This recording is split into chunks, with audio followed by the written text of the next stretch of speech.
Hello students, VK classes welcomes you. I am Vikas Saini and today I shall teach you the topic of English grammar syntax. It is a very important topic for all competitive examinations and academic examinations. It is the third video of this topic and it is the third topic of my classes. If you want to watch the first two topics and the first three videos of this topic, then you should go on YouTube and watch my channel VK classes and watch the video till the end and subscribe and like the channel. Okay, let us start the topic. There are some words in front of you and these words are called indefinite pronouns. ये जो आप लोगों के सामने कुछ शब्द लिखे हुए हैं जैसे someone somebody, anyone anybody, no one nobody, everyone everybody, ये सारे के सारे indefinite pronouns होते हैं और ये सारे के सारे singular subject के रूप में यूज होते हैं. But first of all you should have knowledge about what is indefinite pronouns.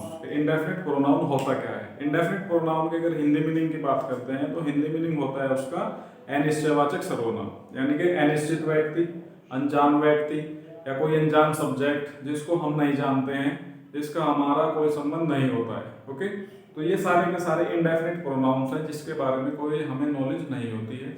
अब हमें यहाँ इनको मैंने यहाँ क्यों लिखा है, क्योंकि हमें सीखना है इनका यूज कैसे करते हैं. जब भी ये किसी सेंटेंस में आप लोगों के सामने आएंगे तो इनका और सिंगुलर में यूज करेंगे, प्लूरल में यूज करेंगे, इनके साथ सिंगुलर वर्ब यूज होगा या प्लूरल वर्ब यूज होगा. और इसमें सबसे जो मेन पॉइंट होता है वो होता है जेंडर का, कि इन सारे इंडेफिनिट प्रोनाउंस का जेंडर क्या होता है, मेल होता है, फीमेल होता है, या फिर आपका न्यूटर होता है, फिर कॉमन जेंडर होता है. बिकॉज इससे रिलेटेड कई बार एग्जाम्स में बहुत क्वेश्चंस आ चुके हैं और वहाँ पे जो स्टूडेंट्स होते हैं आमतौर पर चकमा खा जाते हैं कि भाई इनके साथ हम जेंडर के लिए क्या पॉजेसिव एडजेक्टिव यूज करेंगे और वर्ब में सिंगुलर वर्ब यूज करेंगे या हेल्पिंग वर्ब यूज करेंगे. Okay, because the topic is related to the name of the topic is subject verb agreement. It means the importance goes these two words. First of all subject and verb. Okay, subject should be according the verb and verb should be according the subject. Okay, and in the first video I told you that if the subject is singular then verb should also singular, and if the subject is plural then verb should also plural with it. Okay, so these words are very important according the subject verb agreement. Okay, यानी हमें ये पता होना चाहिए कि ये हमारे जो सब्जेक्ट्स हैं अगर ये किसी सेंटेंस में आते हैं तो हमें इनको कैसे यूज करना है, इनके साथ क्या वर्ब यूज करना है, इनके साथ जो है क्या जेंडर यूज करेंगे, क्या पॉजेसिव एडजेक्टिव यूज करेंगे. ओके, तो चलिए अब मैं इनके बारे में आप लोगों को बताता हूँ. सारे के सारे जो है इंडेफिनिट प्रोनाउंस हैं, ग्रामर में इनको सिंगुलर माना जाता है. Okay, these all indefinite pronouns are called as singular and are used as singular subject in English grammar. And if the subject is singular then the verb should also use singular with it. Okay, अगर आपका subject एक वचन है तो उसके साथ क्रिया भी एक वचन की प्रयुक्त होगी, और अगर आपका सब्जेक्ट बहुवचन है तो उसके साथ क्रिया भी बहुवचन प्रयुक्त होगी. तो सबसे पहले तो आप ये नोट कर लेंगे अपनी नोटबुक में या अपने माइंड में कि ये सारे के सारे जो सब्जेक्ट्स हैं ये सारे के सारे सिंगुलर होते हैं. ओके, इनको as a singular subject use किया जाता है. सेकंड पॉइंट, जब सिंगुलर सब्जेक्ट है तो वर्ब भी क्या आएगा इनके साथ, वर्ब भी सिंगुलर आएगा इनके साथ. ये पॉइंट आप नोट कर लेंगे. और फिर जब चलिए कम टू द एग्जांपल के बारे में डिस्कस करते हैं. जैसे मैंने लिखा एवरीवन वांट्स, तो एवरीवन क्या है आपका इंडेफिनिट प्रोनाउन है. इंडेफिनिट प्रोनाउन को क्या मानते हैं, सिंगुलर सब्जेक्ट मानते हैं. ओके, और जब ये सिंगुलर सब्जेक्ट है इसको इसकी डिमांड है कि मुझे सिंगुलर वर्ब चाहिए. ठीक है, अगर आपका सब्जेक्ट सिंगुलर है तो वर्ब क्या लेंगे, सिंगुलर. मैंने यहाँ पे वर्ब में एक में एस लगा दिया और एक जो है फर्स्ट फॉर्म ऑफ वर्ब है. अब जैसे कोई हेल्पिंग वर्ब होती है, सपोज दैट इज आर, तो is singular are plural, was verb was singular और verb plural, has singular have plural. जितने भी हेल्पिंग वर्ब्स होते हैं उनमें सिंगुलर प्लूरल को आप लोग आसानी से फाइंड कर लेते हैं. But if there is main verb in front of you, then how you can define the singular verb or plural verb? What is singular and what is plural? It is a big question in front of you. And in my first video of this topic, I told you first of all to define the first form of verb and to define the first form plus s or es of verb. If there is s or es in the first form of verb, it means it is singular verb, and if there is first form of verb, it is plural verb. यानी कि जो इस topic की सबसे पहली video थी उसमें मैंने आप लोगों को बताया था कि अगर वर्ब का फर्स्ट फॉर्म है, okay, if there is V1 it is called plural, and if there is s or es in the end of V1 it is called singular. ठीक है, ये पॉइंट भी नोट कर लेंगे, जिन्होंने लिख लिया था वो चाहे ना लिखे, बट जिनको नहीं पता वो नोट कर लेंगे कि वर्ब का फर्स्ट फॉर्म हमेशा प्लूरल होता है और वर्ब में अगर s या es लगा हुआ होता है तो वो हमेशा सिंगुलर होता है. Okay, it is the most important point of English grammar. Okay, come to the point. Subject is singular, then the subject demands singular verb with itself. Okay, and there are two form of the verb in front of you, and in this example wants and want. Okay, अब you have to decide that what is singular or what is plural. Here I describe that singular verb is the verb which is s or es in the end. Okay, singular verb means the verb which has s or es in the end of first form, and s is here. Okay, so wants is right. Okay, यानी कि जब singular subject आप लोगों के पास है तब आपको singular verb चाहिए, और सिंगुलर वर्ब का क्या है, क्या डेफिनेशन है सिंगुलर वर्ब का, अगर मेन वर्ब के लास्ट में s या es लगा हुआ है तो वो क्या होगी, सिंगुलर होगी. अब मेन वर्ब क्या है, वांट, वांट में क्या लगा हुआ है s, तो इसका मतलब ये सिंगुलर हुआ, यहाँ पे वांट गलत है. ठीक है, come to the next point. It is the very important point and problem in front of you, that which possessive adjective will use with indefinite pronouns. Okay, these all indefinite pronouns demands which type of possessive adjectives.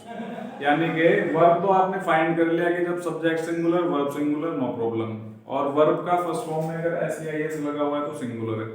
But यदि ये possessive adjectives हैं, paper में क्या होगा, आप लोगों को possessive adjective के लिए भी कंफ्यूज किया जाएगा कि आप इसके साथ कौन सा पॉजेसिव एडजेक्टिव यूज करेंगे. Okay, come to the point. देखिए, अब अगर जो भी इंडेफिनिट प्रोनाउन होता है, कहीं पे भी कोई भी इंडेफिनिट प्रोनाउन अगर यूज किया जाता है तो इंग्लिश ग्रामर में उसके अगर जेंडर को डिफाइन करना हो तो हमेशा मेल जेंडर को प्रेफरेंस दिया गया है. Okay, point to be noted. In English grammar, if the gender is not clear of the subject, if the gender is not clear of the subject, in this condition, the preference goes to male gender. यदि किसी भी subject का gender clear नहीं है तो ऐसी स्थिति में जो प्रायोरिटी जो जाती है, प्राथमिकता जो दी जाती है वो मेल जेंडर के पॉजेसिव एडजेक्टिव हो चाहे रिफ्लेक्सिव प्रोनाउन हो उनको दी जाएगी. ओके, तो यहाँ पे मेल जेंडर का पॉजेसिव एडजेक्टिव क्या है, हिज है, हर यहाँ पे क्या है, गलत होगा. ओके, तो ये आप लोगों को ध्यान रखना है. फिर नेक्स्ट एग्जांपल देखते हैं. Everybody should serve, same condition is here, and what is the male possessive adjective, the male possessive adjective is his, so her is wrong. Okay, and the same condition, nobody is singular, and the singular subject demands singular verb, and the singular verb is was is wrong. Okay, इस तरीके से आप लोग इनको solve करेंगे आसानी से. तो एक बार मैं थोड़ा सा और बता दूं, जितने भी इंडेफिनिट प्रोनाउंस हैं इनका यूज, एक चीज और है, इन सारे इंडेफिनिट प्रोनाउंस का यूज केवल मेल और फीमेल के लिए होगा. ओनली मेल और female, these indefinite pronouns are used as a subject, and when they are used as a subject in any sentence, singular verb is used with them, or we can say that they demand singular verb with itself. And if the singular verb has been used with themselves, after it the male gender's possessive adjective or reflexive pronoun will use with it. Okay, यानी अगर इनके साथ आपने singular verb use कर भी लिया, फिर उसके बाद जब बारी आती है आपके पॉजेसिव एडजेक्टिव और रिफ्लेक्सिव प्रोनाउन की, तो वो आप जो है मेल जो जेंडर होगा, मेल जेंडर का चाहे पॉजेसिव एडजेक्टिव है, मेल जेंडर का ही चाहे रिफ्लेक्सिव प्रोनाउन है, वो ही इसके साथ यूज होगा. ठीक है, चलिए come to the next point. अब नेक्स्ट पॉइंट क्या होता है, जैसे ये भी क्या है आपके इंडेफिनिट प्रोनाउंस होते हैं। Something, anything, nothing, something, anything, nothing and everything.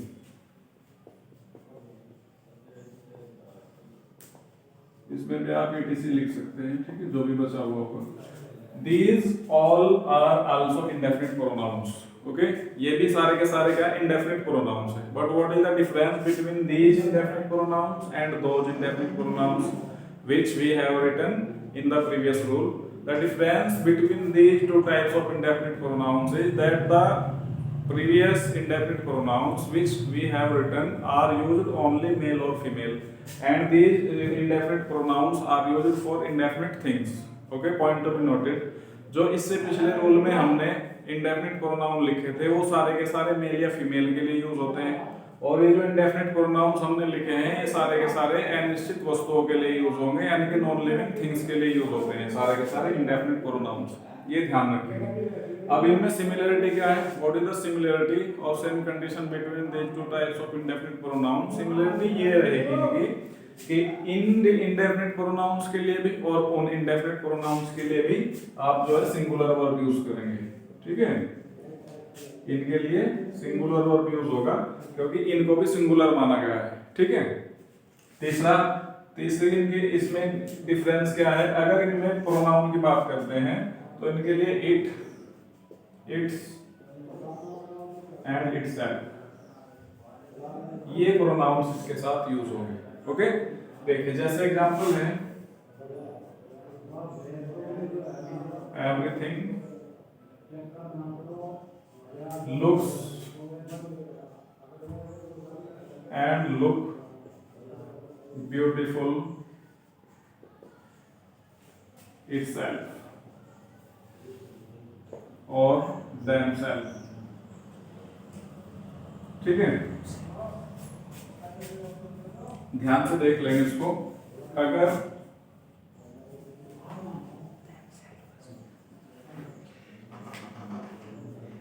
ठीक है, अब इसको ध्यान से देख लेंगे। आपका सब्जेक्ट है everything, okay. Everything is a indefinite pronoun and singular subject, ठीक है। ये सारे के सारे सिंगुलर सब्जेक्ट हैं। These all are used as singular subject, and when the subject is singular, then it demands the singular verb with itself. And the verb, I told you in the previous rule that V1 plus S or ES is singular and V1 is plural. Point to be noted. Okay. Singular subject है, इसको singular verb का demand है इसकी, और singular verb का demand क्या होगा? Singular verb का एस और ES अगर वर्ब के लास्ट में है, यानी सिंगुलर वर्ब का मतलब है वर्ब की फर्स्ट फॉर्म में एस या ES, ओके। अगर वर्ब की फर्स्ट फॉर्म में एस या ES लगा हुआ है तो वो सिंगुलर वर्ब है, और अगर वर्ब का फर्स्ट फॉर्म लिखा हुआ है तो वो प्लूरल वर्ब होता है, ओके। तो फिर come to the point, looks and look. Verb क्या है सेंटेंस में? लुक है, लुक में लगा हुआ है एस, इसका मतलब ये क्या हुई? सिंगुलर हुई, ठीक है। तो इसके साथ क्या आएगा? लुक्स आएगा। लुक यहाँ पे क्या हो जाएगा? रॉन्ग हो जाएगा। फिर बात करते हैं इटसेल्फ, देमसेल्व्स क्या है? रिफ्लेक्सिव प्रोनाउन है। रिफ्लेक्सिव प्रोनाउन का यूज भी कैसे होगा? पिछला जो रूल हमने लिखा था उसमें तो सेम, उसमें क्या था कि भाई अगर जो है एवरीवन, एवरीबॉडी आप लोगों के लिए यूज किया गया है तो वहाँ मेल जेंडर को प्रेफरेंस दिया जाएगा। बट यहाँ पे थिंग की बात हो रही है, वस्तु की बात हो रही है, तो यहाँ पे देमसेल्व्स आपको दिख भी रहा होगा कि देमसेल्व्स क्या होता है? मेल या फीमेल के लिए यूज होता है। और यहाँ पे क्योंकि एवरीथिंग क्या है? नॉन लिविंग थिंग है, नॉन लिविंग थिंग के लिए क्या यूज होगा? इटसेल्फ यूज होगा, ओके। तो इस तरीके से इनको यूज करेंगे इंडेफिनिट प्रोनाउंस को, इनके साथ भी सिंगुलर वर्ब यूज होगी, और जो प्रोनाउंस है वो इट, इट्स, इटसेल्फ होगा। जैसे नेक्स्ट है एवरीथिंग हैज और have it's on importance, okay. Everything is singular subject and singular subject demands singular verb. There are two verbs in front of you, has or have. Which is singular? Has is singular. Okay, so has is right to correct the sentence. And next is possessive adjective is its. Okay, and its is used for non-living things. Okay, got it? तो ये बिल्कुल ध्यान से देख लेंगे आप, ये सारे के सारे ये भी इंडेफिनिट प्रोनाउंस हैं, सिंगुलर वर्ब यूज होगी क्योंकि ये सारे के सारे सिंगुलर रूप सब्जेक्ट के रूप में यूज होते हैं। और अगर प्रोनाउंस की बात करते हैं तो इनके साथ इट, इट्स, इटसेल्फ, ये प्रोनाउंस इनके साथ यूज होते हैं। ठीक है, आज की वीडियो में इतना ही। फिर नेक्स्ट वीडियो, अभी इस टॉपिक के कुछ पॉइंट्स बचे हुए हैं, नेक्स्ट वीडियो फिर इसके बाद में लेकर आऊंगा आप लोगों के लिए। और फिर जब ये टॉपिक पूरा हो जाता है आप लोगों का, उसके बाद इस टॉपिक से related common error, gap filling और एडिटिंग, तीनों टाइप्स के क्वेश्चंस की एक्सरसाइज यहाँ पे मैं सॉल्व करूंगा, आप लोग उसको देखेंगे। और अगर आप लोगों का कोई भी क्वेश्चन होता है, किसी भी एंगल से आपको कोई समझ नहीं आ रही है बात, तो आप उसको व्हाट्सएप मुझे कर सकते हैं, पूछ सकते हैं। और इसकी जितनी भी ज़्यादा से ज़्यादा एक्सरसाइज आप लोगों के लिए हो सकती है, वो इस टॉपिक के जितने भी रूल्स बचे हुए हैं वो कराने के बाद फिर आप लोगों के लिए एक्सरसाइज की वीडियो मैं लेकर आऊँगा। ठीक है, और वीडियो अगर पसंद आया हो तो इसको लाइक करेंगे, चैनल को सब्सक्राइब करें और ज़्यादा से ज़्यादा इस वीडियो को शेयर करें। Okay, thanks to all for watching the video.